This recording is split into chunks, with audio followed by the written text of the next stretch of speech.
আল্লাহরে ডাক দিয়া বলবে, রে মালিক, এত অন্যায় তো আমি করি নাই, শুধু শুধু তুমি আমারে জাহান্নামে দিবা। আল্লাহ রাব্বুল আলামিনের সাথে বান্দাটা তর্কে লিপ্ত হয়ে যাবে। আল্লাহ রাব্বুল আলামিন বলেন, নাখতিমু আলা আফওয়াহিহিম, আমি আল্লাহ ওই দিন বান্দার মুখের মধ্যে পেরেক মেরে দিব, মোহর মেরে দিব, বান্দার মুখগুলো বন্ধ হয়ে যাবে। ওয়া তুকাল্লিমুনা আইদিহিম ওয়া তাশহাদু আরজুলুহুম বিমা কানু ইয়াকসিবুন। আল্লাহ রাব্বুল আলামিন ডাক দিয়ে বলেন, বান্দা ওই দিন তোমার পা আমি আল্লাহর সাথে কথা বলবে, ওই দিন বান্দা তোমার হাত আমি আল্লাহর সাথে কথা বলবে। এমনকি শরীরের চামড়াগুলো পর্যন্ত বান্দার বিরুদ্ধে আল্লাহর কাছে সাক্ষী দিবে। যখন চামড়াগুলো কথা বলতে থাকবে, বান্দা ডাক দিয়ে বলবেন, চামড়া, দুনিয়ার জমিনে আমি তো তোমার কোনো কথা শুনি নাই, এখন কেন তুমি আমার বিরুদ্ধে আল্লাহর কাছে সাক্ষী দিতেছো? ক্বালু লিজুলুদিহিম লিমা শাহিদতুম আলাইনা। চামড়াগুলোরে বান্দা ডাক দিয়ে বলবেন, এই আজকে কেন আমার বিরুদ্ধে আল্লাহর কাছে অভিযোগ করতেছো? দুনিয়ার জমিনে তোমাকে পরিষ্কার রাখার জন্য আমি কত দামি দামি সাবান ব্যবহার করেছি, দুনিয়ার জমিনে তোমাকে পরিচ্ছন্ন রাখার জন্য আমি কত দামি দামি তৈল ব্যবহার করেছি, দুনিয়ার জমিনে তোমাকে সুস্থ রাখার জন্য আমি কত কিছু করেছি। সেই আজকে চামড়া তুমি আমার বিরুদ্ধে আল্লাহর কাছে নালিশ দিতেছো। চামড়া ডাক দিয়ে বলবেন, ক্বালু আনতাকানাল্লাহুল্লাযী আনতাকা কুল্লা শাই। চামড়াগুলো ডাক দিয়ে বলবে, বান্দা আমরা তোমার বিরুদ্ধে কথা বলতে চাইতেছি না, কিন্তু তোমার কৃতকর্মর কথাগুলো আল্লাহ রাব্বুল আলামিন আমাদের জবান থেকে বের করতেছে। ওই দিন হাত ডাক দিয়ে বলবে, আল্লাহ তোমার এই বান্দাটা আমি হাতের দ্বারা এই এই অন্যায় কাজ করেছে। ওই দিন পা ডাক দিয়ে বলবে, আল্লাহ তোমার এই বান্দাটা আমি পায়ের দ্বারা এই এই গুনাহের কাজ করেছে। ওই দিন চোখ ডাক দিয়ে বলবে, আল্লাহ তোমার এই বান্দাটা আমি চোখের দ্বারা এই এই অন্যায় কাজ করেছে। কান ডাক দিয়ে বলবে, আল্লাহ তোমার এই বান্দাটা আমি কানের দ্বারা এই এই অপরাধ করেছে। বাঁচার কোনো উপায় নেই, বাঁচার কোনো সুযোগ নেই, কোনো সুযোগ নেই, কোনো সুযোগ নেই। মুসলমান ভাইরা আমার, আল্লাহ রাব্বুল আলামিন পবিত্র কোরআনের মধ্যে বলেন, ইউরাফুল মুজরিমুনা বিসিমাহুম ফায়ুখাযু বিন নাওয়াসি ওয়াল আকদাম। কিয়ামতের ময়দানে যখন একজন মানুষ সে অপরাধী সাব্যস্ত হয়ে যাবে, আল্লাহ রাব্বুল আলামিন ফেরেশতাদেরকে ডাক দিয়ে বলবেন, এই ফেরেশতারা আমার এই বান্দার কপালটারে আর পাগুলোকে একসাথে বেঁধে ফেলো। তাফসীরের কিতাবের মধ্যে আসছে, কপালটারে পেছন দিক থেকে কোমরটারে ভেঙ্গে পায়ের সাথে বেঁধে ফেলা হবে। কোমরটারে মুচুর দিয়ে ভেঙ্গে কপাল আর পাকে একসাথে বেঁধে ফেলা হবে। এরপরে বাজান জাহান্নামে নিক্ষেপ করা হবে, আর বলা হবে, হাযিহি জাহান্নামুল্লাতী ইউকাযযিবু বিহাল মুজরিমুন। এই বান্দা, এটাই হলো সেই জাহান্নাম, যেই জাহান্নামের কথা তোমরা দুনিয়াতে অস্বীকার করতে। জাহান্নামীদেরকে যখন জাহান্নামের মধ্যে ফেলে দেওয়া হবে, তখন তাদের দুইটা অবস্থা হবে, ইয়াতুফুনা বাইনাহা ওয়া বাইনা হামিমিন আন। জাহান্নামীরা যখন জাহান্নামের মধ্যে নিক্ষেপ হবে, তাকায় দেখবে একদিকে আগুন, অন্যদিকে গরম পানিগুলো টকবক টকবক করে ফুটতেছে। জাহান্নামের মধ্যে বাজান খাবারের কোনো ব্যবস্থা থাকবে না, সুপেয় পানির কোনো ব্যবস্থা থাকবে না। একটু কি চিন্তা করে দেখেছি, হাজার হাজার বৎসর ওই জাহান্নামে খাবার ছাড়া কিভাবে থাকবো? জাহান্নামীরা এক পর্যায়ে রব্বুল আলামিন পবিত্র কোরআনের মধ্যে বলেন, وجوه يومئذ مسفرة ضاحكة مستبشرة ووجوه يومئذ عليها غبرة ترهقها قترة أولئك هم الكفرة الفجرة। আল্লাহ রাব্বুল আলামিন বলেন, কিয়ামতের ময়দানে কিছু মানুষের চেহারা হাস্যোজ্জ্বল থাকবে, তাদের চেহারার মধ্যে পেরেশানির কোনো ছাপ থাকবে না। ওয়া wujuhu yawma'idhin 'alayha ghabara। আবার কিয়ামতের ময়দানে কিছু মানুষের চেহারাটা কালো হয়ে থাকবে, তারহাকুহা কতারহ, তাদের চেহারার দিকে তাকাইলে মনে হবে কে যেন তাদের চেহারার মধ্যে আলকাতরা মেখে দিয়েছে। পেরেশানির কারণে তাদের চেহারাগুলো কালো হয়ে থাকবে। মুসলমান ভাইরা আমার, কিয়ামতের ময়দানটা বড় ভয়ঙ্কর অবস্থা হবে। কিয়ামতের দিন আল্লাহ রাব্বুল আলামিন বলেন, ওয়া নুফিখা ফিস সূরি নাফখাতু ওয়াহিদা ওয়া হুমিলাতিল আরদু ওয়াল জিবালু ফাদুক্কাতা দাক্কাতাও ওয়াহিদা। আল্লাহ রাব্বুল আলামিন বলেন, কিয়ামতের দিন সিংহায় যখন ফুৎকার দেওয়া হবে, নাফখাতু ওয়াহিদা, একটি মাত্র ফুৎকার যখন দেওয়া হবে, ওয়া হুমিলাতিল আরদু ওয়াল জিবালু ফাদুক্কাতা দাক্কাতাও ওয়াহিদা।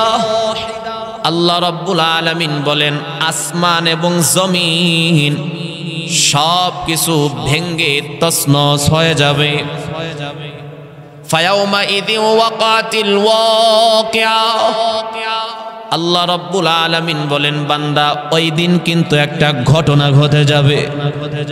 লাইসা লিওয়াকাতিহা কাযিবা।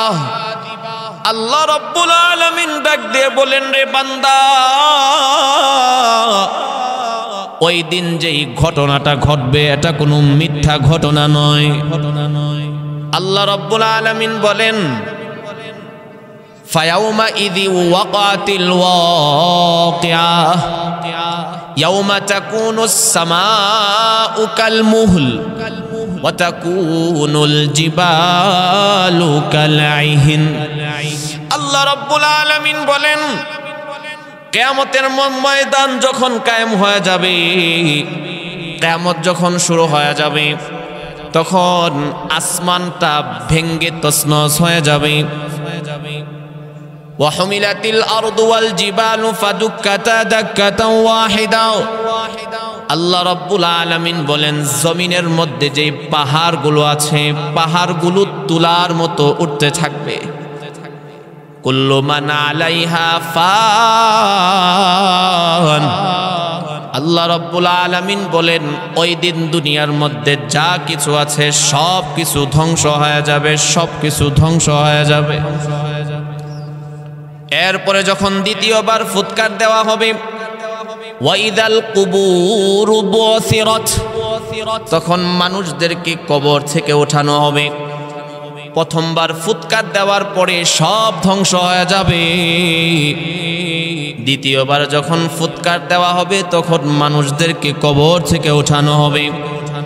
আল্লাহ রাব্বুল আলামিন বলেন, ওয়ানুফিখা ফিস-সূরি ফাইযা হুম মিনাল আজদাসি ইলা রাব্বিহিম ইয়ানসিলুন। আল্লাহ রাব্বুল আলামিন ডাক দিয়ে বলেন, আয় বান্দা শোনো, কিয়ামতের দ্বিতীয় নাম্বার ফুটা যখন দেওয়া হবে, মানুষগুলো কবর থেকে উঠে তাদের রবের দিকে দৌড়াইতে থাকবে, পেরেশান হয়ে যাবে। এমন ভাবে পেরেশান হয়ে যাবে, ডানে কি আছে তাকানোর সময় নাই, বামে কি আছে তাকানোর সময় নাই, এমনকি নিজের শরীরের মধ্যে কাপড় আছে কিনা ওইটারও কোনো খবর থাকবে না। এমন ভয়ঙ্কর অবস্থা হয়ে যাবে, মানুষগুলো দৌড়ায়া হাসরের ময়দানে উপস্থিত হবে। গিয়ে দেখবে সূর্যটা আধা হাত উপরে চলে আসছে। এখন তো বাজান সূর্য এত উপরে, তারপরেও শুধুমাত্র একটা মুখ জমিনের দিকে দেওয়া। হাসরের ময়দানে এক তো সূর্য আধা হাত উপরে চলে আসবে, দ্বিতীয়ত সূর্যের সমস্ত মুখগুলো জমিনের দিকে থাকবে। মানুষগুলো ঘামের সাগরে হাবুডুবু খাইতে থাকবে। আল্লাহর রাসূল বলেন, কাহারো ঘাম হাঁটু পর্যন্ত চলে আসবে, কাহারো ঘাম কোমর পর্যন্ত চলে আসবে, কাহারো ঘাম নাক পর্যন্ত চলে আসবে। আবার কেউ ঘামের সাগরে হাবুডুবু খাইতে থাকবে। অর্থাৎ যার গুনাহ যত বেশি হবে তার ঘামের পরিমাণও তত বেশি হবে। মানুষগুলো পেরেশান হয়ে যাবে। কিয়ামতের বিভীষিকাময় অবস্থা দেখে মানুষগুলো বলতে থাকবে, ইয়া ওয়াইলানা মাম বাসানা মিন মারকাদিনা, হায় আফসোস, কে আমাদেরকে এইরকম বিভীষিকাময় অবস্থার মধ্যে নিয়ে আসলো, আমাদেরকে কবর থেকে উঠায়া কে এইরকম কঠিন একদিনের মধ্যে নিয়ে আসলো। আমরা তো কবরের মধ্যে ভালো ছিলাম। তখন মানুষগুলো যখন এইরকম ভাবে বলতে থাকবে, পাশ থেকে জান্নাতি মানুষগুলো বলতে থাকবে, হাদা মা ওয়াদার রহমান ওয়া সাদাকাল মুরসালুন। মানুষগুলো বলতে থাকবে, এই অপরাধীর দলেরা শুনো, এটাই হলো সেই দিন যেই দিনের কথা আল্লাহর রাসূলগণ তোমাদের কাছে বলে গিয়েছিলেন, যেই দিনের কথা উলামায়ে কেরামগণ বলতেন, কিন্তু তোমরা তাদের কথাই পাত্তা দিতা না। দুনিয়ার জমিনে রব চাহে জিন্দেগিকে বর্জন করে মন চাহি জিন্দেগিকে গ্রহণ করেছিলে। ভালো মানুষদের কথা ভালো লাগতো না, কোরআন হাদিসের কথা ভালো লাগতো না, আলেম ওলামাদের কথা ভালো লাগতো না। আজকে যে দেখতেছো এটাই হলো আমার সেই রবের প্রতিশ্রুতি। মুসলমান ভাইরা আমার, আল্লাহ রাব্বুল আলামিন কিয়ামতের ময়দানে অত্যন্ত রাগান্বিত হয়ে যাবেন। আল্লাহ রাব্বুল আলামিন গুসার কারণে বলতে থাকবেন, লিমানিল মুলকুল ইয়াউম, এই দুনিয়ার রাজা বাদশারা, এই দুনিয়ার ক্ষমতাশীল মানুষরা, বলো তো দেখি আজকে ক্ষমতা কার হাতে? লিমানিল মুলকুল ইয়াউম, বলো তো দেখি বান্দা আজকে ক্ষমতা কার হাতে? সমস্ত মানুষগুলোর মাথাটা একেবারে নত হয়ে যাবে, কেউ কথা বলবে না, সকলে চুপ থাকবে। এক পর্যায়ে আল্লাহ রাব্বুল আলামিন বলবেন, লিল্লাহিল ওয়াহিদিল কাহ্হার, এই দুনিয়ার মানুষগুলো শোনো, ওই দিন সমস্ত ক্ষমতা কিন্তু আমি আল্লাহর হাতে থাকবে। আল্লাহ রাব্বুল আলামিনের গুসার রূপ দেখে মানুষগুলো কেউ সর্বপ্রথম আল্লাহর সামনে দাঁড়ায়া কথা বলার সাহস পাবে না। এমনকি নবী রাসূলগণ পর্যন্ত আল্লাহ রাব্বুল আলামিনের সামনে দাঁড়ায়া সর্বপ্রথম কথা বলবে সাহস পাবে না। এক পর্যায়ে আল্লাহর রাসূল সাল্লাল্লাহু আলাইহি ওয়াসাল্লাম তিনিও কথা বলতে ভয় পাইবেন। আল্লাহর রাসূল সিজদায় পড়ে কান্না শুরু করে দিবেন। আল্লাহ রাব্বুল আলামিন রাসূলের চোখের পানি দেখে মহান মালিকের কুদরতির রাগ ঠান্ডা হয়ে যাবে। আল্লাহ রাব্বুল আলামিন ডাক দিয়ে বলবেন, ইয়া মুহাম্মদ ইরফা রাসাক। ওগো পয়গম্বর, আপনি আপনার মাথাটা উঠান। সালমাতোতা পয়গম্বর, আপনি কান্না করবেন না। আপনার চোখের পানি আমি আল্লাহর সহ্য হয় না। আপনি কি চান আমি আল্লাহর কাছে বলেন। পয়গম্বর, আপনি যা চাইবেন আমি আল্লাহ সেটাই আপনারে দেওয়ার জন্য তৈয়ার। মুসলমান ভাইরা আমার, আল্লাহর রাসূল সাল্লাল্লাহু আলাইহি ওয়াসাল্লাম এর সুপারিশ গ্রহণ করে আল্লাহ রাব্বুল আলামিন তিনি সর্বপ্রথম বিচারের কার্য শুরু করবেন। নেকি বদির পাল্লা ওজন করা হবে। আল্লাহ রাব্বুল আলামিন নেক আমলগুলো ওজন করার জন্য, গুনাহগুলো মাপার জন্য মিজানের পাল্লা দাঁড় করাবেন। আল্লাহর রাসূল ডাক দিয়ে বলেন, রে উম্মত, আমল নামা মাপা হবে, এক শ্রেণীর মানুষ জান্নাত পেয়ে যাবে। এরপরে স্বয়ং আমল নামাগুলো মিজানের পাল্লায় উঠানো হবে, আর এক শ্রেণীর মানুষ নাজাত পেয়ে যাবে। আল্লাহর রাসূল ডাক দিয়ে কইর, উম্মত শুনো, আমল নামা উঠানোর পরেও এক শ্রেণীর মানুষ নাজাত পাবে না। আমল নামাগুলো ওজন করার পরেও এক শ্রেণীর মানুষ নাজাত পাবে না।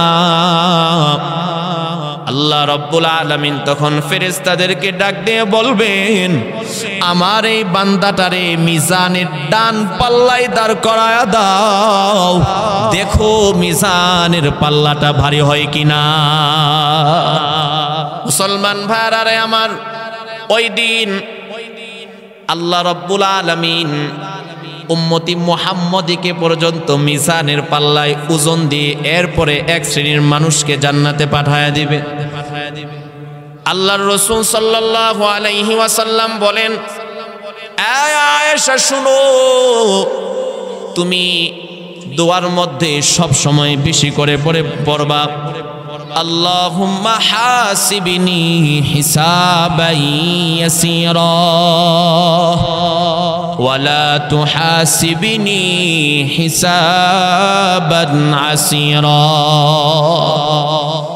আল্লাহর রাসূল ডাক দিয়ে বলেন, আয়েশা, বেশি বেশি করে তুমি এই দোয়াটা পড়বা।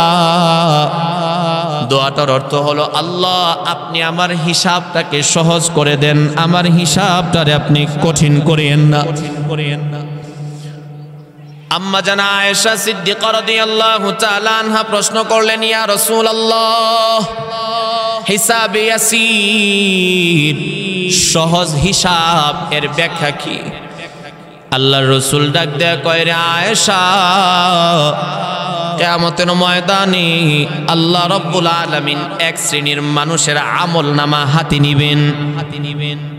কিছুক্ষণ দেখার পরে বলবেন, বান্দা যাও, তুমি জান্নাতে চলে যাও। আল্লাহর রাসূল বলেন, এটাই হলো হিসাব ইয়াসির, সহজ হিসাব। আল্লাহর রাসূল বলেন, আল্লাহ রাব্বুল আলামিন যদি আমল নামাটা হাতের মধ্যে নিয়ে আল্লাহ রাব্বুল আলামিন বলেন, বান্দা তুমি এই গুনাহটা কেন করেছ? বান্দা তুমি ওই দিন এই অন্যায় কাজটা কেন করেছ? ওই ভালো কাজটা ওই দিন কেন করো নাই? আল্লাহ রাব্বুল আলামিন যদি প্রশ্ন করতে থাকে ফাতাহলিক আয়েশা, তাহলে তুমি ধ্বংস হয়ে যাবে। কারণ আল্লাহর আদালতে নেক আমলের হিসাব দিয়ে জান্নাতে যাওয়ার মতো আমল আমাদের কারো নাই। আল্লাহর রাসূল ডাক দিয়ে কইলেন, উম্মত শুনো, আমি মুহাম্মদের উপরেও যদি আল্লাহ রাব্বুল আলামিনের দয়া না হয়, তাহলে আমি মুহাম্মদও হাসরের ময়দানে মুক্তি পাবো না। মুসলমান ভাইরা রে আমার, আল্লাহর রাসূল সাল্লাল্লাহু আলাইহি ওয়াসাল্লাম বলেন, কিয়ামতের ময়দানে তিন শ্রেণীর মানুষ আল্লাহ রাব্বুল আলামিনের রহমত থেকে বঞ্চিত হয়ে যাবে। তিন শ্রেণীর মানুষ আল্লাহ রাব্বুল আলামিনের রহমত পাবে না। এক নাম্বার হলো যারা অন্যায়ভাবে কোনো মানুষকে হত্যা করবে। দুই নাম্বার হলো যারা ইয়েতিমের মাল অন্যায়ভাবে আত্মসাৎ করবে।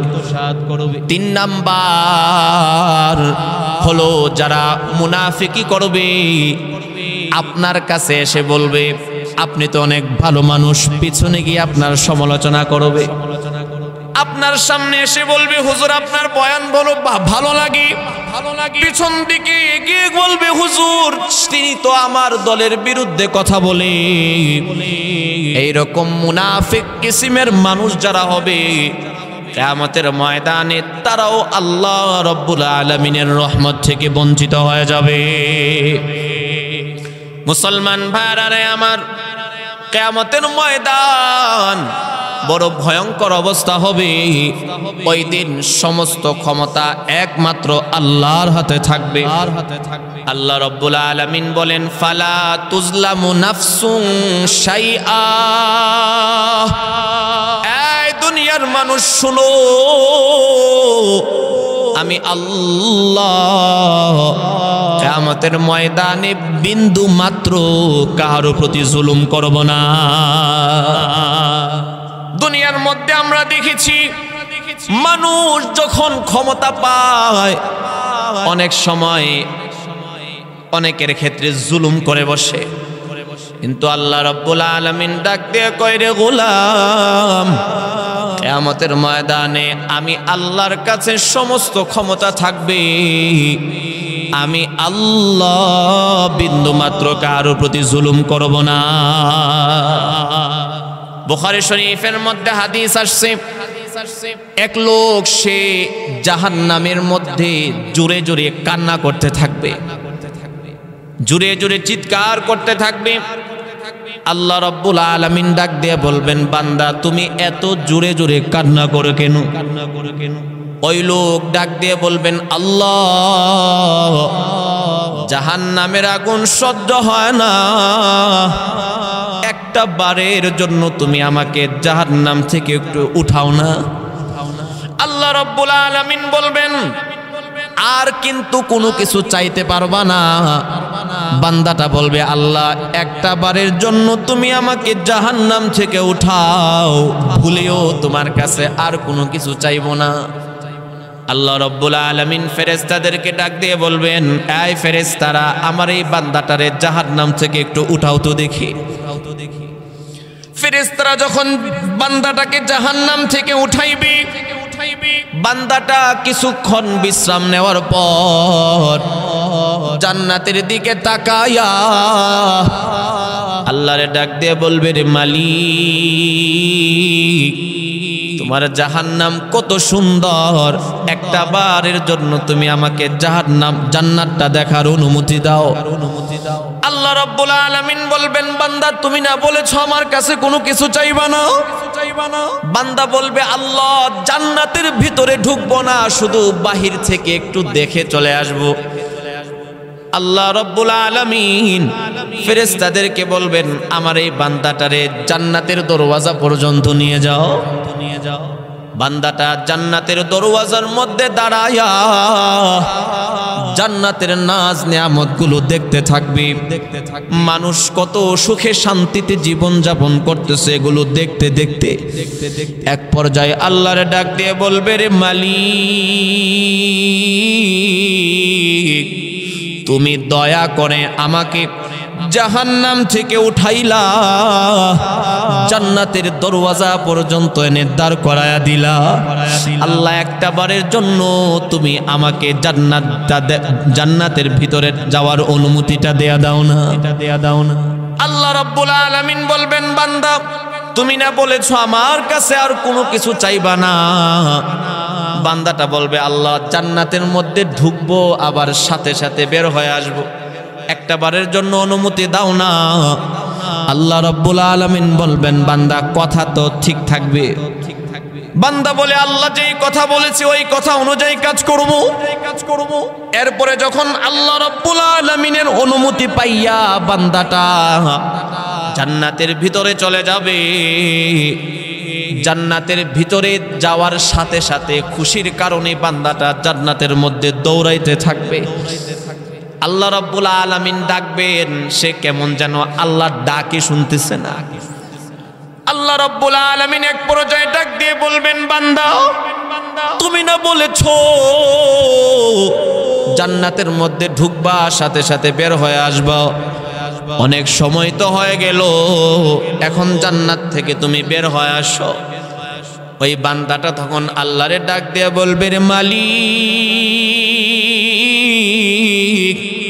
দুনিয়ার মধ্যে আমি কোরআনে পড়েছি আল্লাহ তুমি বলেছো জান্নাতের মধ্যে আমার যেই বান্দা একটাবার ঢুকবে আমি আল্লাহ আর কোনোদিন তারে জান্নাত থেকে বের করব না। আল্লাহর কাছে মাসআলা দিয়ে বসবি। আল্লাহর রাসূল সাল্লাল্লাহু আলাইহি ওয়াসাল্লাম ডাক দিয়ে বলেন, উম্মত শুনো, বান্দার এই কথাটা শুনে আল্লাহ রাব্বুল আলামিনের কুদরতি চেহারার মধ্যে হাসি চলে আসবে। আল্লাহ রাব্বুল আলামিন ডাক দিয়ে বলবে, রে গোলাম, যেহেতু জান্নাতের মধ্যে তুমি ঢুকে গিয়েছো, আমি আল্লাহ ঘোষণা দিয়ে দিলাম চিরতরে তোর জন্য আমি আল্লাহ জান্নাতের ব্যবস্থা করে দিলাম। মুসলমান ভাইরা রে আমার, আল্লাহ রাব্বুল আলামিন কিয়ামতের ময়দানে কারো প্রতি জুলুম করবেন না। আল্লাহ পাক বলেন, ফালা তুজজাউনা ইল্লা মা কুনতুম তা'মালুন। বান্দা তোমরা যে আমলগুলো করবা পাই টু পাই আমি আল্লাহ সবকিছু হাসরের ময়দানে বুঝায়া দিব। ওই দিনকে ভয় করেন, ওই দিন আল্লাহর সামনে দাঁড়াতে হবে, রবের সামনে দাঁড়াতে হবে। ওই রবের সামনে দাঁড়ানোটাকে ভয় করে পুরা জীবনের হিসাব রবের সামনে দিতে হবে।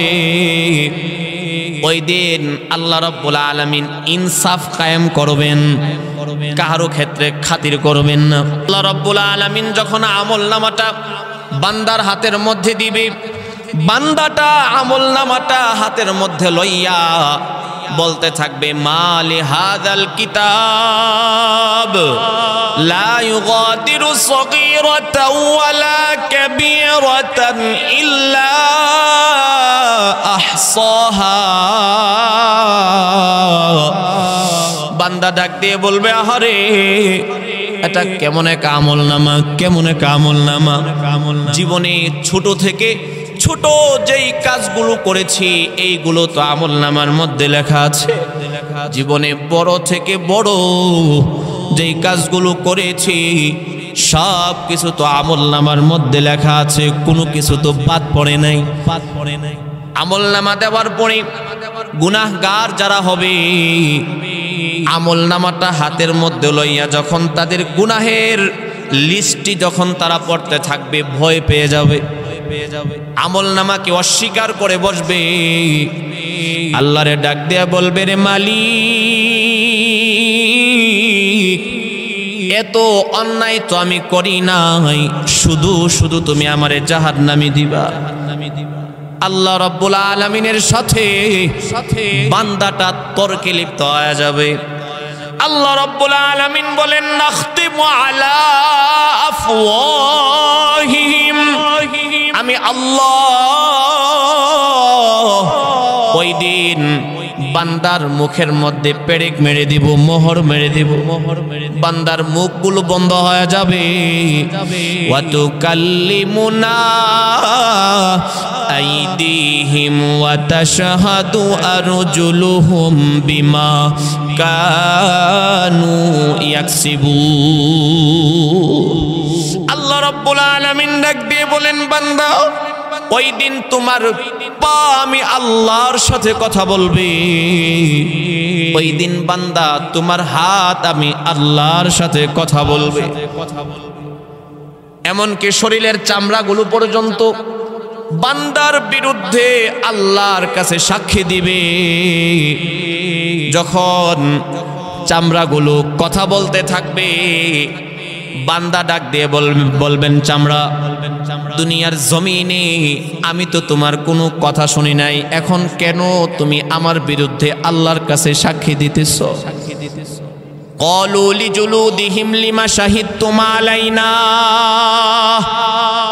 চামড়াগুলো রে বান্দা ডাক দিয়ে বলবেন এই আজকে কেন আমার বিরুদ্ধে আল্লাহর কাছে অভিযোগ করতেছ? দুনিয়ার জমিনে তোমাকে পরিষ্কার রাখার জন্য আমি কত দামি দামি সাবান ব্যবহার করেছি, দুনিয়ার জমিনে তোমাকে পরিচ্ছন্ন রাখার জন্য আমি কত দামি দামি তৈল ব্যবহার করেছি, দুনিয়ার জমিনে তোমাকে সুস্থ রাখার জন্য আমি কত কিছু করেছি।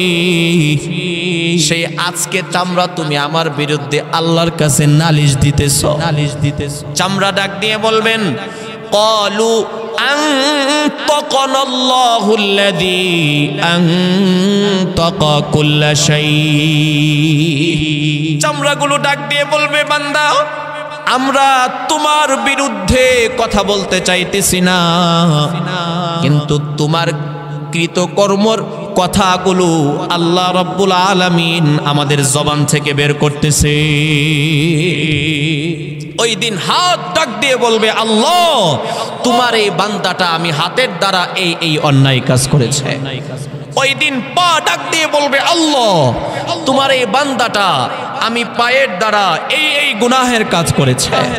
ওই দিন চোখ ডাক দিয়ে বলবে আল্লাহ তোমার এই বান্দাটা আমি চোখের দ্বারা এই অন্যায় কাজ করেছে। কান ডাক দিয়ে বলবে আল্লাহ তোমার এই বান্দাটা আমি কানের দ্বারা এই অপরাধ করেছে। বাঁচার কোনো উপায় নেই, বাঁচার কোনো সুযোগ নাই, কোনো সুযোগ নাই, কোনো সুযোগ নাই। মুসলমান ভাইরা আমার, আল্লাহ রাব্বুল আলামিন পবিত্র কোরআনের মধ্যে বলেন ইউরাফুল মুজরিমুনা বিসিমাহুম ফায়ুখাযু বিন নাওয়াসি ওয়াল আকদাম। কিয়ামতের ময়দানে যখন একজন মানুষ সে অপরাধী সাব্যস্ত হয়ে যাবে, আল্লাহ রাব্বুল আলামিন ফেরেশতাদেরকে ডাক দিয়ে বলবেন এই ফেরেশতারা আমার এই বান্দার কপালটারে আর পাগুলোকে একসাথে বেঁধে ফেলো। তাফসীরের কিতাবের মধ্যে আসছে কপালটারে পেছন দিক থেকে কোমরটারে ভেঙ্গে পায়ের সাথে বেঁধে ফেলা হবে। কোমরটারে মুচুর দিয়ে ভেঙ্গে কপাল আর পাকে একসাথে বেঁধে ফেলা হবে। এরপরে বাজান জাহান্নামে নিক্ষেপ করা হবে, আর বলা হবে হাযিহি জাহান্নামুল্লাতী ইউকাযযিবু বিহাল মুজরিমুন। এই বান্দা এটাই হলো সেই জাহান্নাম যেই জাহান্নামের কথা তোমরা দুনিয়াতে অস্বীকার করতে। জাহান্নামীদেরকে যখন জাহান্নামের মধ্যে ফেলে দেওয়া হবে তখন তাদের দুইটা অবস্থা হবে, ইয়াতুফুনা বাইনাহা ওয়া বাইনা হামিমিন আন। জাহান্নামীরা যখন জাহান্নামের মধ্যে নিক্ষেপ হবে তাকায় দেখবে একদিকে আগুন অন্যদিকে গরম পানিগুলো টকবক টকবক করে ফুটতেছে। জাহান্নামের মধ্যে বাজান খাবারের কোনো ব্যবস্থা থাকবে না, সুপেয় পানির কোনো ব্যবস্থা থাকবে না।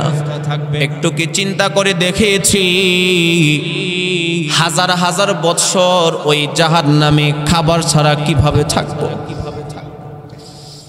জাহান্নামীরা এক পর্যায়ে জান্নাতীদের কাছে খাবার চাইবে।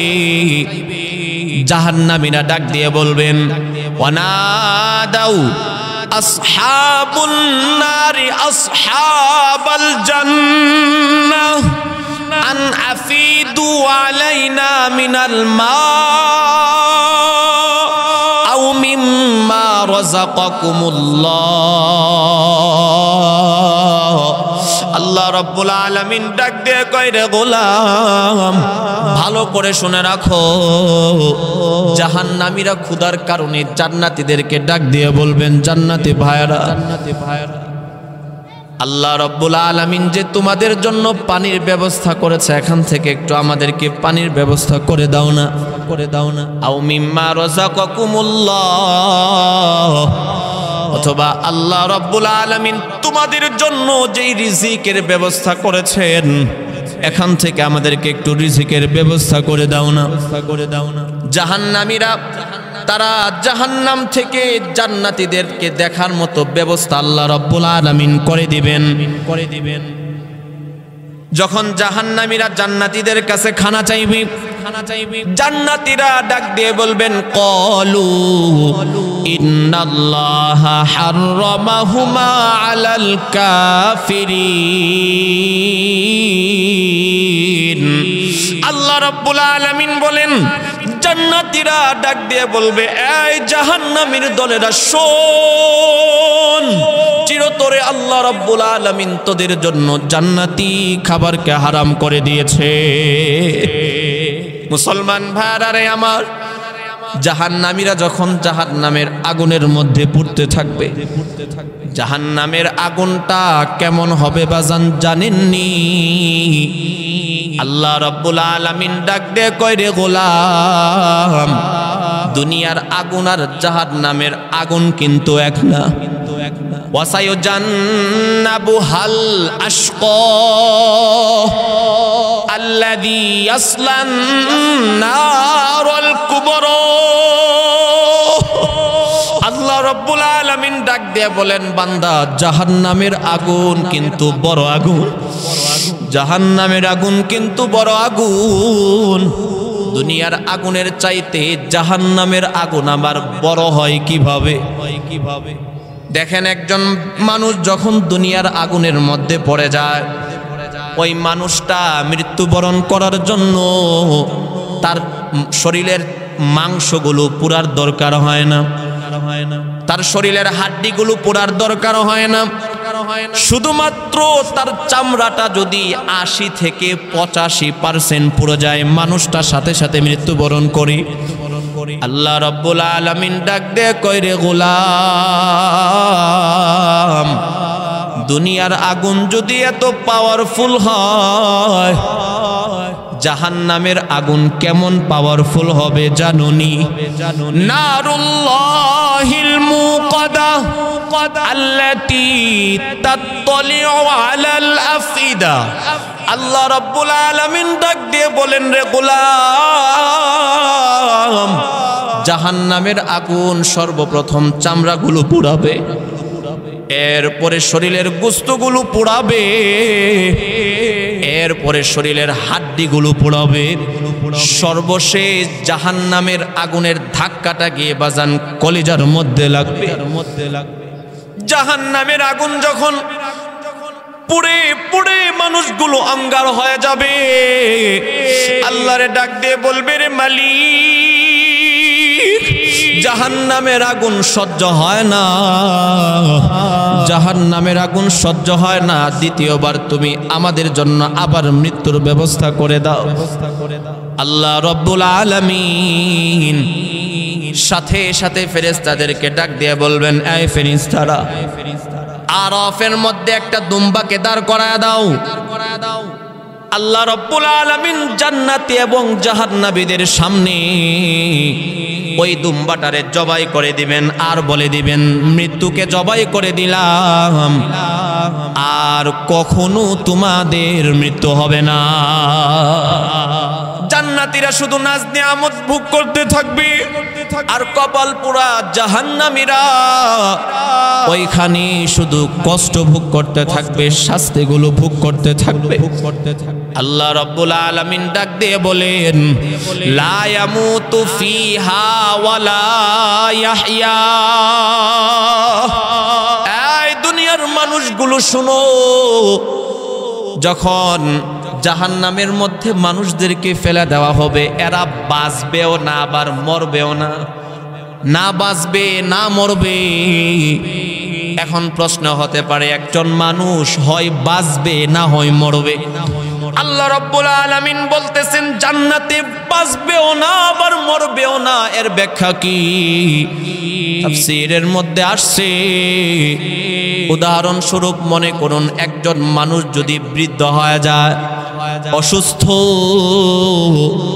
বিছানায় পড়া, অসুস্থ মানুষ কোনো কিছু করতে পারে না, নিজের খাবারটা নিজে খাইতেও পারে না, হাত পা গুলো নাড়াইতেও পারে না, প্রস্রাব পায়খানা সব কিছু বিছানার মধ্যে করে। তার ফ্যামিলির মানুষগুলো মাঝে মধ্যে এটা সেটা বলে, কিন্তু কিছু বলেও না, মুখ বুঝে সব কিছু সহ্য করতেছে। বিছানায় পড়ে পড়ে মনে মনে আল্লাহরে ডাক দিয়ে কয়, রে মালিক, এমন জীবন তুমি আমারে কেন দিলা? এর চাইতে তো মরে যাওয়াই ভালো। আল্লাহ তুমি আমারে মরণ দাও না কেন, মরণ দাও না কেন, মরণ দাও না কেন? মুসলমান ভাইরা আমার, এই যে মানুষটা দুনিয়াতে বেঁচে আছে, এই জীবনের কি কোনো দাম আছে? ঠিক তদরূপ ভাবে আল্লাহ রাব্বুল আলামিন বলেন, লা ইয়ামুতু ফিহা ওয়ালা ইয়াহইয়া। জান্নাতের মধ্যে মানুষগুলো বাঁচবেও না আবার মরবেও না, অর্থাৎ বাঁচার মতো বাঁচতেও পারবে না, মরার মতো মরতেও পারবে না। শুধু সেখানের মধ্যে তারা শাস্তি ভোগ করতে থাকবে। আল্লাহ রাব্বুল আলামিন এই পর্যন্ত যে জাহান্নামের আলোচনা করলেন, জাহান্নামের আলোচনা শোনার পরে আল্লাহ রাব্বুল আলামিন বলেন, বান্দা নৈরাশ হইবা না, ভালো করে শুনে রাখো, ভালো করে শুনে রাখো, করে শুনে রাখো। যদি জাহান্নামের ভয় অন্তরের মধ্যে লালন করতে পারো, আর বাকিটা জীবন যদি আমি আল্লাহর হুকুম মোতাবেক চলতে পারো, এক নাম্বার হলো আমি আল্লাহর ভয়, দুই নাম্বার হলো গুনাহ থেকে বাঁচা। বান্দা এই দুইটা গুণ যদি তুমি অর্জন করতে পারো, আমি আল্লাহ ঘোষণা দিয়ে দিলাম, ওয়ালিমান খাফা মাকামা রাব্বিহি জান্নাতান। আল্লাহ রাব্বুল আলামিন ডাক দিয়ে কয়, রে গোলাম, এই দুই গুণের অধিকারী আমার যেই বান্দাগুলো হবে, আমি আল্লাহ পরকালে তাদের জন্য দুইটা জান্নাতের ব্যবস্থা করে দিব। আমাদের সমাজে কিছু মানুষ এমন আছে যারা বলে, যেহেতু কালিমা পড়েছি এক সময় তো জান্নাতে যাবই, সুতরাং এত নেক আমল করার দরকার নাই। বলেন নাউজুবিল্লাহ। এই রকম কথাবার্তা থেকে অবশ্যই আমাদেরকে বেঁচে থাকতে হবে, কারণ জাহান্নামের মধ্যে এক মুহূর্ত থাকার মতো শক্তি সামর্থ্য আমাদের কারো নাই। কথা কোন ঠিক কি ঠিক না? মুসলমান, এই জন্য সব সময় সর্বদা আল্লাহ রাব্বুল আলামিনের কাছে জাহান্নাম থেকে আশ্রয় চাওয়া, পানা চাওয়া। আল্লাহ রাসূল সাল্লাল্লাহু আলাইহি ওয়াসাল্লাম আমাদেরকে দোয়া শিক্ষা দিয়ে গিয়েছেন। আল্লাহর রাসূল ডাক দিয়ে বলেন, উম্মত শুনো, তোমরা বেশি বেশি করে এই দোয়াটা পড়বা। আমরা প্রত্যেক নামাজের পরে এই দোয়াটা বেশি বেশি করে পড়তে পারি। আল্লাহুম্মা ইন্নী নাসআলুকাল জান্নাতা ওয়া নাউযু বিকা মিনান নার। আল্লাহুম্মা ইন্না নাসআলুকাল জান্নাতা ওয়া নাউযু বিকা মিনান নার। দোয়াটার অর্থ হলো, আল্লাহ তুমি আমাদেরকে জান্নাত দাও, জাহান্নামের আযাব থেকে বাঁচায়া দাও। এই দোয়াটা আমরা বেশি বেশি করে পড়ার চেষ্টা করব। মুসলমান ভাইরা আমার, গুনাহ থেকে বেঁচে থাকা, গুনাহ থেকে বেঁচে থাকা। আল্লাহর রাসূল বলেন, আল কাইয়িসু মান দানা নাফসাহু ওয়া আমিলা লিমা বাদাল মাউত। জ্ঞানী মানুষ তো সেই যে ব্যক্তি নিজেকে নিয়ে ফিকির করে, নিজের হায়াতে জীবনকে মূল্যায়ন করে, ওয়া আমিলা লিমা বাদাল মাউত। 2 নাম্বার হলো মৃত্যুর পরবর্তী জীবনের জন্য এখন থেকে নেক আমল করে। আল্লাহর রাসূল বলেন, এই 2 গুণ যারা অর্জন করবে এরাই হলো প্রকৃত জ্ঞানী। মুসলমান ভাইরা আমার, একদিন অবশ্যই আমাদেরকে এই দুনিয়া থেকে বিদায় নিয়ে যেতে হবে। এই ক্ষণস্থায়ী দুনিয়াতে আমরা বাজান চিরস্থায়ী থাকার জন্য আসি নাই। একদিন সকলের কাছে মালাকুল মাউত আজরাইল চলে আসবে। যিনি পৃথিবীতে সবচাইতে বড় জালেম ছিল তারও মৃত্যু হয়েছে, যিনি সবচাইতে বড় আবেদ ছিল তারও মৃত্যু হয়েছে, যিনি জালেম সেও মৃত্যু থেকে বাঁচতে পারে নাই, যিনি আবেদ সেও মৃত্যু থেকে পলায়ন করতে পারে নাই। ধন সম্পদের কারণেও বাজান মৃত্যু থেকে বাঁচা যাবে না। ধন সম্পদের কারণে যদি মৃত্যু থেকে বাঁচা যাইতো তাহলে কারুন সে মুক্তি পেয়ে যাইতো। আল্লাহ রাব্বুল আলামিন কারুনকে এই পরিমাণ ধন সম্পদ দিয়েছিলেন, কিয়ামত পর্যন্ত এই পরিমাণ ধন সম্পদের মালিক কোনো ব্যক্তি হতে পারবে না।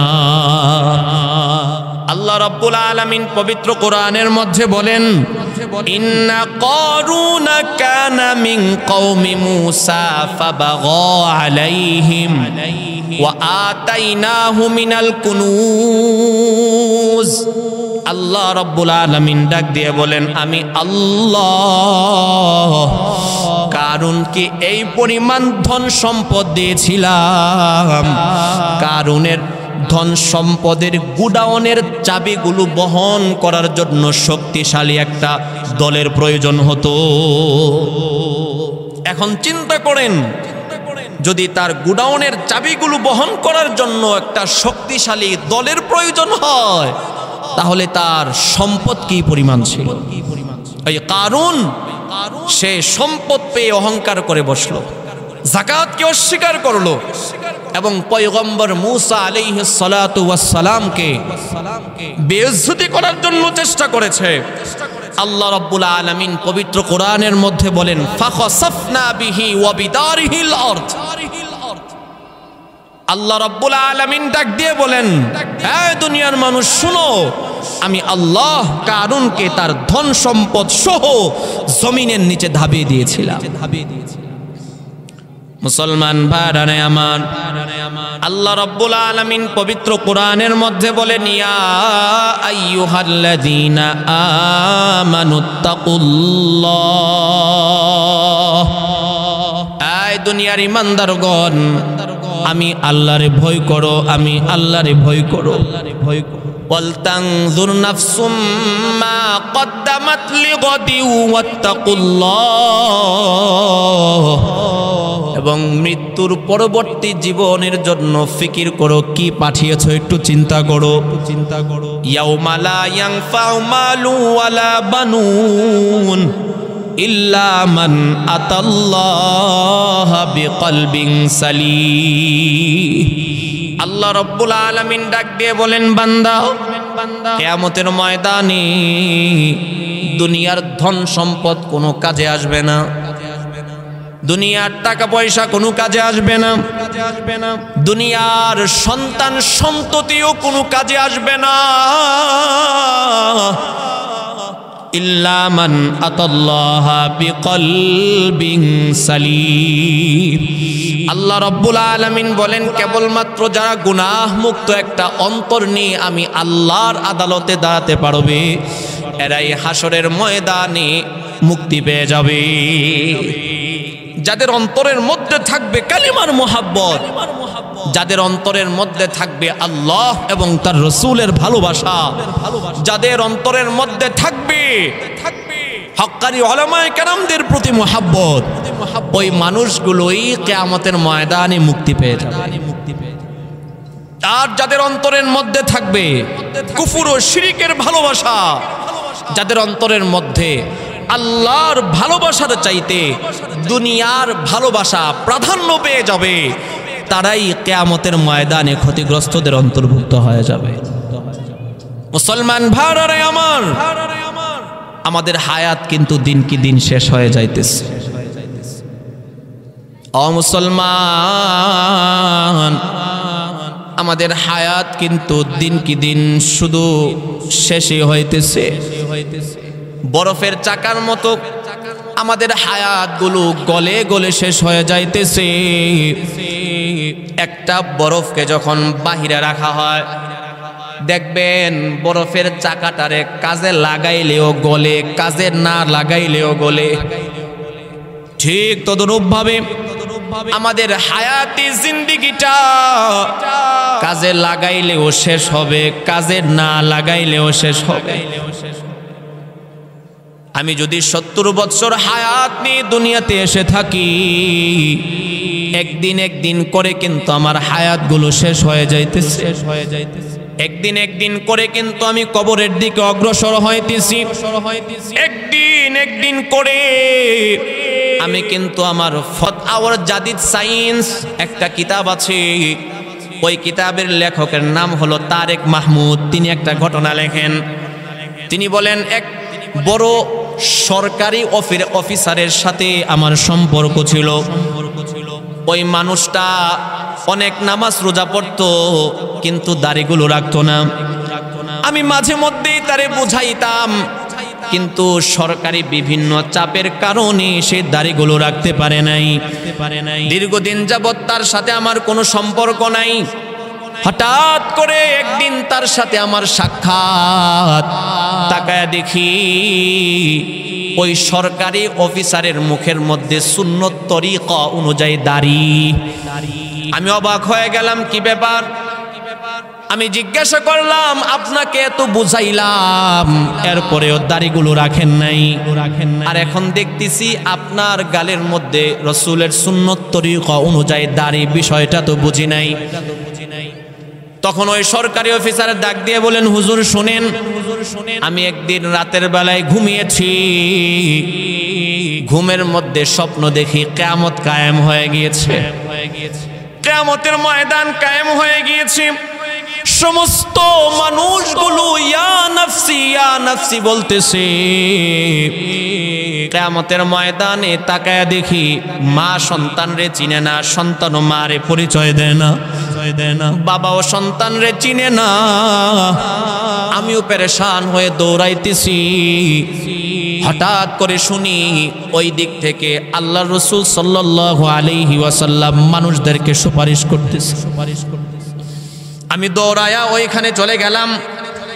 গিয়ে দেখি আল্লাহর রাসূলের সামনে অনেক বড় সিরিয়াল, পয়গম্বর এক একজনকে সুপারিশ করতেছে, এর বিনিময়ে এক একজন জান্নাতে চলে যাইতেছে। আমি ওই সিরিয়ালের মধ্যে দাঁড়াইলাম। যখন আমার সিরিয়াল আসলো, আল্লাহর রাসূল তিনি আমার জন্য সুপারিশ করবে তো দূরের কথা, তিনি আমারে দেখা মাত্র চেহারাটারে অন্যদিকে ঘুরায়া নিলেন।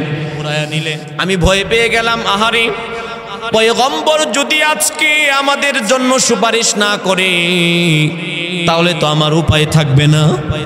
আমি আদবের সাথে জিজ্ঞাসা করলাম, ইয়া রাসূলুল্লাহ, আমার কি অন্যায়, কি অপরাধের কারণে আপনি আমার প্রতি অসন্তুষ্ট?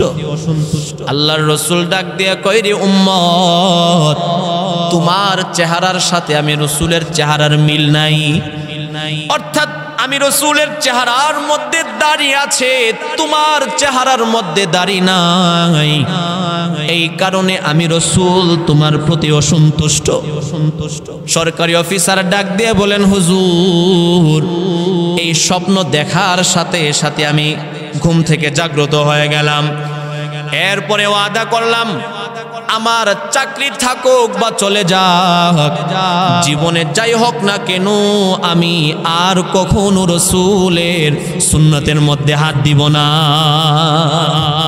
মুসলমান ভাইরা রে আমার, এই যে লোকটা দাড়িগুলো রেখে দিল, অবশ্যই সে সফলতা অর্জন করলো। কথা কোন ঠিক কি ঠিক না? এই জন্য আসুন আমরা সমস্ত গুনাহ থেকে বাঁচি এবং আল্লাহর কাছে গুনাহ থেকে বাঁচার জন্য দোয়া করা। আল্লাহ তুমি আমাকে গুনাহ থেকে বাঁচা থেকে হেফাজত করো। আজকে তো আমরা আল্লাহর কাছে দোয়া করতে পারি না, আজকে আমরা আল্লাহর কাছে দোয়া করতে পারি না। অথচ নাজাতের জন্য যেই আমলগুলো শর্ত, তন্মধ্য থেকে একটা গুরুত্বপূর্ণ আমলের নাম হলো দোয়া। আপনার সন্তান কথা শুনে না, আপনি আল্লাহর কাছে দোয়া করেন। আপনার স্ত্রী আপনার কথা শুনে না, আপনি আল্লাহর কাছে দোয়া করেন।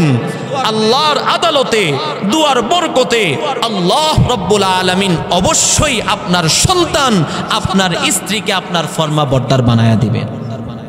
বর্তমানে আমরা দেখি যুবক ছেলেরা বাবার কাছ থেকে সিগারেট খাওয়া শিখে, মায়ের কাছ থেকে টেলিভিশন দেখা শিখে, বড় ভাইয়ের কাছ থেকে ফেসবুক আর ইউটিউব চালানো শিখে। ও মুসলমান, আপনি আপনার ফ্যামিলিটারে একটা সুন্নতি ফ্যামিলি বানায়া দেন। আপনি আপনার সন্তানটারে কোরআন শিখান। আপনি যদি তাহাজ্জুদের নামাজের সময় আল্লাহ রাব্বুল আলামিনের কাছে দুই হাত উঠায়া দোয়া করেন, আর আপনার সন্তান যদি এসে দেখে আমার আব্বা কার কাছে যেন দোয়া করতেছে, আপনার ছোট্ট সন্তান যদি বলে আব্বু আপনি কার কাছে দোয়া করেন, আপনার সন্তান যদি বলে, আপনি যদি বলেন আমি আমার রবের কাছে দোয়া করতেছি, চিন্তা করে দেখেন এই কথাটা আপনার সন্তানের অন্তরে কি পরিমাণ আঘাত করবে, কি পরিমাণ কাজ করবে। এটা ওই দিকে তো আমাদের ফিকির নাই। সন্তানকে দিন শিখানো। আমরা যারা গার্জিয়ান আছি, মা বাবার উপরে সন্তানের 11টা হক আছে। কয়টা হক বলেন? 11টা হক আছে। তন্মধ্য থেকে উল্লেখযোগ্য একটা হক হলো সন্তানকে দিন শেখানো। মনে রাখবেন, যারা সন্তানকে দিন শিখিয়েছে আর ওই সন্তান যদি দিন অনুযায়ী আমল করতে পারে, তাহলে এই সন্তানটা দুনিয়ারও বাদশা আখিরাতের বাদশা। কথা কোন ঠিক কি ঠিক না? মুসলমান ভাইরা আমার, কথাগুলো একটু দিলের কান দ্বারা বুঝবেন। এক হাফেজ কোরআন শুধুমাত্র হেফজ শেষ করেছেন, আল্লাহর 30 পারা কোরআন তার সিনার মধ্যে ধারণ করার পরে ওই হাফেজ কোরআনের মাথার মধ্যে একটা ব্রেন টিউমার হয়েছে। তার বাবা ছিল একজন সাধারণ মসজিদের ইমাম। সন্তানকে যেই হসপিটালে নিয়ে যাওয়া হয় 2 লক্ষ 2.5 লক্ষ টাকা চাই। বাবা বলেন এত টাকা দেওয়ার সামর্থ্য তো আমার নাই। সর্বশেষ খবর পাইল ঢাকা কাকরাইল ইসলামিক সেন্টার হসপিটালে একজন ডাক্তার আছে, যিনি দিন দর্দি। ওনার কাছে নিয়ে যাওয়া হলে অল্প টাকায় সন্তানের অপারেশন করানো যাবে। তখন এই হাফেজে কোরআনটারে ইসলামিক সেন্টার হসপিটালের ডাক্তার মাহফুজুর রহমানের কাছে নিয়ে যাওয়া হলো। ডাক্তার মাহফুজুর রহমান চিকিৎসা করে দেখলেন বেশি সময় রাখা যাবে না, তাড়াতাড়ি করে তার ব্রেন টিউমারের অপারেশন করতে হবে। সন্তানটারে অপারেশনের রুমের মধ্যে ঢুকিয়ে দেওয়া হলো। বাস্তব ঘটনা 2017 31 ডিসেম্বর রাত 11টার ঘটনা। ওই হাফেজে কোরআনের নাম ছিল ওবাইদুল্লাহ। আত্মীয় স্বজনরা অপারেশনের রুমের বাহিরে দাঁড়ায় দাঁড়ায় কান্না করতেছে আর বলতেছে, আল্লাহ রাব্বুল আলামিন যদি সহায় না হয় তাহলে আমাদের সন্তানরে আর বাঁচানো সম্ভব হবে না। ডাক্তার মাহফুজুর রহমান অপারেশনের রুমের মধ্যে চলে গেলেন। অপারেশন শেষ করে যখন অপারেশনের রুম থেকে বের হলেন, ওবাইদুল্লাহর আত্মীয় স্বজনরা দৌড়ায়া ডাক্তার মাহফুজুর রহমানের কাছে চলে গিয়েছেন। ডাক্তার মাহফুজুর রহমান ডাক দিয়ে বলেন, অপারেশন সাকসেসফুল হয়েছে। এই কথা শোনা মাত্র ওবাইদুল্লাহর আত্মীয় স্বজন যারা ছিল সকলের মুখের মধ্যে হাসি চলে আসছে। কিন্তু বাজান, ওবাইদুল্লাহর বাবার মুখের মধ্যে কোনো হাসি নাই। তিনি একটা চেয়ারের মধ্যে বসে চোখের পানিগুলো ছেড়ে কান্না করতেছে।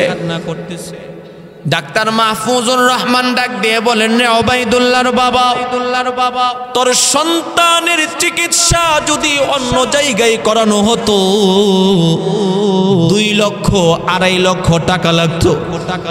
আমি মাহফুজ 2 লক্ষ 2.5 লক্ষ টাকা নিব না, আমি শুধু 60,000 টাকা নিব। ওবাইদুল্লাহর বাবা বলেন, আমি একজন সাধারণ মসজিদের ইমাম, আমি ইমামতি করে যেই টাকা পাই ওই টাকা দিয়ে আমার ফ্যামিলিটা নিয়ে চলতেই আমার হিমশিম খেতে হয়। আমি নিয়ত করেছিলাম আমার সন্তানটারে আমি হাফেজ বানাবো। আমার সন্তানটা হাফেজ হলো, কিন্তু আল্লাহর কি মর্জি, আমার সন্তানের মাথার মধ্যে একটা ব্রেন টিউমার হয়েছে। আমার মালিক বুঝে আমাকে পরীক্ষার মধ্যে ফেলে দিয়েছে।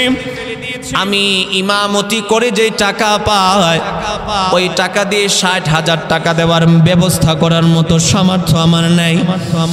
আমি নিজে না খাইয়া, আমার স্ত্রীটা না খাইয়া, কষ্ট করে অল্প অল্প টাকা দিয়ে আমার সন্তানটারে আমি হাফেজ বানিয়েছিলাম। আমার স্বপ্ন এখন আমার সন্তানটারে আমি আলেম বানাবো। ডাক্তার মাহফুজুর রহমান বলতেছেন, রে ওবাইদুল্লাহর বাবা, তোমার সন্তান কি 1 থেকে নিয়ে 30 পারা কোরআন পুরাটাই মুখস্থ করে ফেলেছে। ডাক্তার বড় আশ্চর্যান্বিত হয়ে গেলেন, এত ছোট একটা সন্তান কিভাবে 30 পারা কোরআন তার সিনার মধ্যে সে ধারণ করেছে। এমন সময় ওবাইদুল্লাহর উস্তাদ দৌড়ে আসলেন, এসে ডাক দিয়ে বলতেছেন, ডাক্তার সাহেব, উনার সন্তান আমার কাছে 30 পারা কোরআনের হাফেজ হয়েছে। সামনে আমাদের বোর্ড পরীক্ষা, ওই সন্তানটারে নিয়ে অনেক আশা, ভালো একটা রেজাল্ট করবে, কিন্তু আল্লাহর কি মর্জি, সন্তানটার মাথার মধ্যে একটা ব্রেন টিউমার হয়েছে। ডাক্তার মাহফুজুর রহমান ডাক দিয়ে বলতেছেন, রে ওবাইদুল্লাহর বাবা, তোমার সন্তান হাফেজে কোরআন তুমি আমারে আগে বলে নাই কেন? অনলাইন পত্রিকা আওয়ার ইসলামের মধ্যে লেখা হয় ডাক্তার মাহফুজুর রহমান ওবাইদুল্লাহর বাবারে নিয়ে অপারেশনের রুমের মধ্যে চলে গেলেন। গিয়ে ওবাইদুল্লাহর মাথার মধ্যে হাত বুলাইতেছেন আর চোখের পানিগুলো ছেড়ে ছেড়ে কান্না করতেছে। কিছুক্ষণ পরে ওবাইদুল্লাহর হুঁশ চলে আসছে। ডাক্তার মাহফুজুর রহমান ডাক দিয়ে বলতেছেন, ওবাইদুল্লাহ, শুনলাম তুমি নাকি 30 পারা কোরআনের হাফেজ হয়ে গিয়েছো। হাফেজে কোরআনটা ডাক দিয়ে বলেন, আল্লাহ পাকের দয়ায় 30 পারা কোরআন আমার সিনার মধ্যে আমি ধারণ করেছি। এই কথা বলা মাত্র ডাক্তার মাহফুজুর রহমান বসা থেকে দাঁড়ায় গেলেন আর ডাক দিয়ে কয়, রে ওবাইদুল্লাহ, তুমি কি জানো একজন হাফেজে কোরআন কিয়ামতের ময়দানে কয়জন জাহান্নামীকে সুপারিশ করে জান্নাতে নিয়ে যাবে? ওবাইদুল্লাহ বলেন, উস্তাদদের জবান থেকে শুনেছি একজন হাফেজে কোরআন কমসে কম 10 জন জাহান্নামীকে সুপারিশ করে জান্নাতে নিয়ে যাবে। ডাক্তার মাহফুজুর রহমান ডাক দিয়ে বলতেছেন, উবাইদুল্লাহ,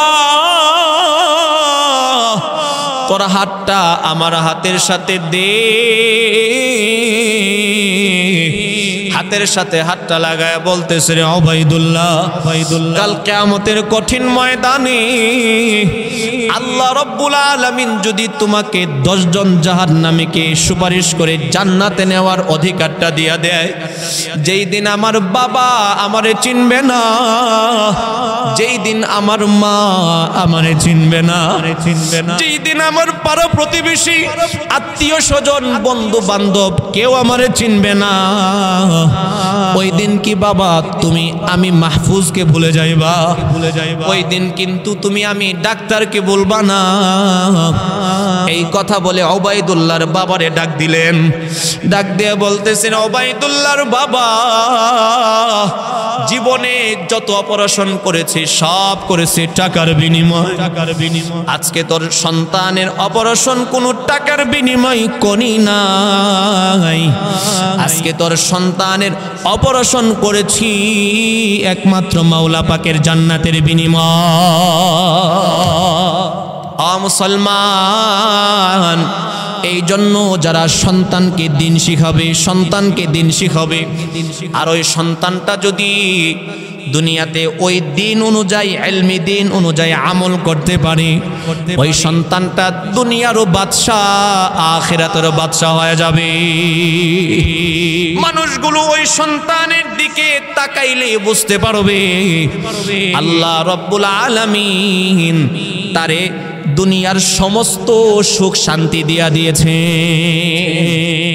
মনে রাখবেন বাবা, যেই মা বাবা তার সন্তানকে দিন অনুযায়ী ঘরে তোলে না, সন্তানকে দিন শিখায় না, সন্তানকে সময় দেয় না, একটা পর্যায়ে এই মা বাবাই এই সন্তানের কাছ থেকে সবচাইতে বেশি লাঞ্ছিত হতে হয়, অপমানিত হতে হয়। কথা বলেন ঠিক কি ঠিক না? ঠিক না? কারণ এটা হলো আল্লাহ এবং তার রাসূলের হুকুম অমান্য করার ফল। একটা সন্তান যখন দুনিয়াতে আসে তখন বাবা মায়ের উপরে হক হলো 11টা। কয়টা বলেন? 11টা। 1 নাম্বার হক হলো সন্তানের ডান কানে আজান দেওয়া, বাম কানে ইকামত দেওয়া। এটা হলো 1 নাম্বার হক। এখন যদি এমন হয় আশপাশ কোনো পুরুষ নাই, হসপিটালে জন্ম নিল বাচ্চা, যদি আশপাশ কোনো পুরুষ না থাকে তাহলে অন্তত মহিলা হলেও সন্তানের ডান কানে আজানটা দিয়া দিবে, বাম কানে ইকামতটা দিয়া দিবে। মনে রাখবেন মুসলমান ভাইরারে আমার, যেই সন্তান ভূমিষ্ঠ হওয়ার পরে সন্তানের ডান কানে আজান দেওয়া হয়, বাম কানে ইকামত দেওয়া হবে, ওই সন্তানটা আর যাই করুক কোনোদিন নাস্তিক আর মুরতাদ হবে না। সন্তান দুনিয়াতে আসলো, তার 2 নাম্বার হক হলো সন্তানের জন্য ইসলামিক একটা নাম রাখা। ইসলামিক নাম এর জন্য সবচাইতে সহজ হলো কোন নবীদের সাথে মিলায়া অথবা সাহাবায়ে কেরামদের নামের সাথে মিলিয়ে অথবা কোনো আল্লাহওয়ালা বড় আলেম ওলামার নামের সাথে মিলিয়ে নাম রাখা। 3 নাম্বার হলো 7 দিনার দিন সন্তানের চুলগুলো কেটে, সন্তানের নখগুলো কেটে এগুলোকে ওজন করতে হবে। এরপরের সমপরিমাণ স্বর্ণ অথবা রূপা আল্লাহর রাস্তায় দান করে দেওয়া, এটা হলো সন্তানের 3 নাম্বার হক। সন্তান দুনিয়াতে আসলো, সন্তানের 4 নাম্বার হক হলো 7 দিনের দিন তার জন্য আকিকা গড়া। মনে রাখবেন, যেই অভিভাবক সন্তানের জন্য আকিকা করে আল্লাহ রাব্বুল আলামিন বড় হওয়ার পরে ওই সন্তানটারে আসমানি বিভিন্ন বালা মুসিবত থেকে বাঁচায়া দেয়। সন্তান দুনিয়াতে আসলো, 5 নাম্বার হক হলো সন্তান যখন একটু বড় হবে তার জন্য তাহনিক করানো। এই তাহনিক এটা আমরা অনেকেই করি না। তাহনিক মানে হলো আপনি একজন বড় আলেম উলামার কাছে গিয়ে বলবেন, হযরত আমার সন্তানের জন্য আপনি একটু তাহনিক করায়া দেন। তখন ওই আল্লাহওয়ালা একটা খেজুর চিবায়া তার লালা সহ সন্তানের তালুর মধ্যে লাগায়া দিবেন, এটাকে বলা হয় তাহনিক।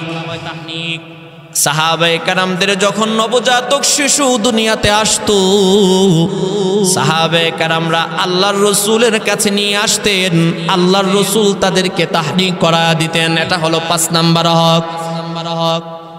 সন্তান দুনিয়াতে আসলো, 6 নাম্বার হক হলো, 6 নাম্বার হক হলো সন্তান দুনিয়াতে আসলো, 6 নাম্বার হক হলো সন্তান যখন একটু কথা বলতে পারবে, চেষ্টা করা সর্বপ্রথম সন্তানের জবান থেকে আল্লাহর নামটা উচ্চারণ করা। আব্বু আব্বু আগে না, আম্মু আম্মু আগে না, আগে হলো সন্তানকে আল্লাহর নামটা শেখানো। আপনি সন্তানকে কোলে নিয়ে আছেন, জিকির করতে থাকেন আল্লাহ আল্লাহ। সন্তানের জন্য যখন আপনি এরকম ভাবে জিকির করতে থাকবেন, একটা সময় গিয়ে দেখবেন সন্তানের জবান থেকে আল্লাহর নামটা বের হয়ে আসছে। এটা হলো 6 নাম্বার হক।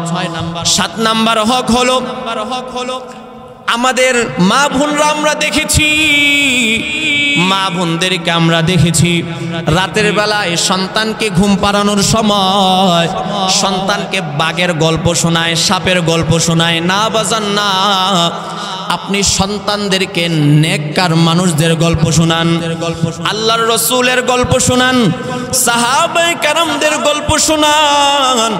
সন্তানকে যখন ভালো মানুষদের গল্প শোনানো হবে, তখন সন্তান ছোটকাল থেকে চিন্তা করবে আমাকেও ওই রকম ভালো হতে হবে। এটা হলো 7 নাম্বার হক। 8 নাম্বার হক হলো সন্তানকে খারাপ সঙ্গ থেকে বাঁচায় রাখা। 9 নাম্বার হক হলো সন্তানকে সব সময় পরিষ্কার পরিচ্ছন্ন রাখা। 10 নাম্বার হক সন্তানকে নামাজের জন্য আদেশ করা। সন্তান যখন 7 বছর হবে, 7 বছর বয়সে সন্তানকে নামাজের জন্য আদেশ করা।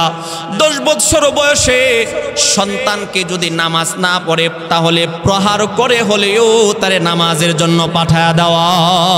এই হলো 10টা হক। আর 11 নাম্বার হক হলো সন্তানকে দিন শেখানো, সন্তানকে দিন অনুযায়ী লালন পালন করা।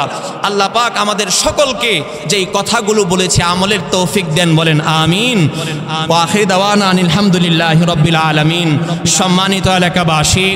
সম্মানিত এলাকাবাসী, আমাদের